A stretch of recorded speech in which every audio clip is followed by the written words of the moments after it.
HMPV ভাইরাসে একজন মারা যাওয়ার খবরের যেটি প্রকাশ পেয়েছে সেটার পরিপ্রেক্ষিতে স্বাস্থ্য মন্ত্রণালয়ের বিশেষ সহকারী অধ্যাপক ডক্টর মোহাম্মদ সাইদুর রহমান ব্রিফিং করছেন। আমরা এখন সরাসরি চলে যাচ্ছি সেখানে।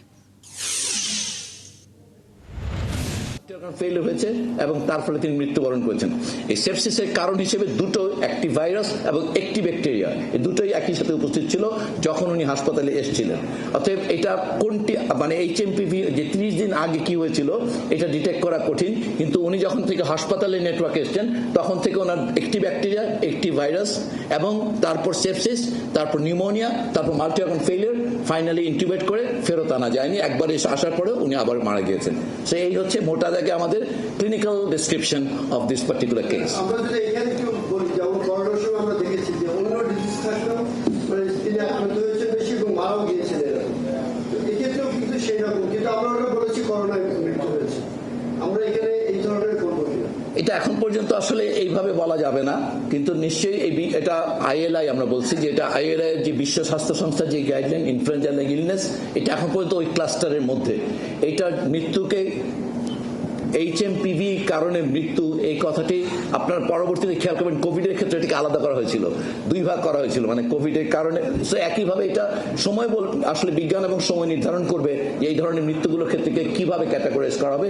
এখন পর্যন্ত এইভাবে স্পষ্ট কোরিলেশন মানে এইচএমপিভির কারণে মৃত্যু বলার মতন আসলে কোনো ক্যাটাগরি ডেভেলপ করানো হয়নি। সো আমরা এখন পর্যন্ত যে স্বীকৃত মৃত্যুর কারণ সেগুলো বলছি, কিন্তু ওনার এই মৃত ব্যক্তি উনি এইচএমপিভি আক্রান্ত ছিলেন।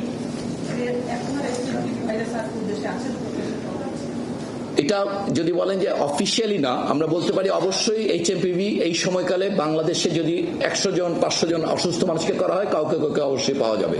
এটা নির্ভর করবে পরীক্ষার উপরে, কিন্তু এটা কোনোভাবেই অতিরিক্ত কোনো ঝুঁকি সৃষ্টি করে না। বিধায় আমরা যেহেতু সাধারণ ফ্লুর যদি 500 রোগী নেন আপনি নিশ্চিত কিছু মানুষের মধ্যে এইচএমপিভি পাবেন, কিন্তু সেটি আসলে কোনো বাড়তি ঝুঁকি সৃষ্টি করছে না তার জন্য।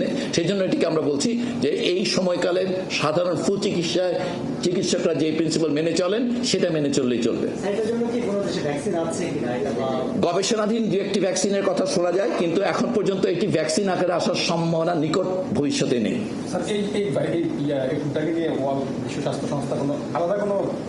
কোনো রকম কোনো অ্যালার্ট শুধু বিশ্ব স্বাস্থ্য সংস্থা নয়, কোনো দেশ থেকে জারি হয়নি। অ্যালার্ট শব্দটা যদি বলি মানে কোনো সতর্কতা জারি করা হয়নি।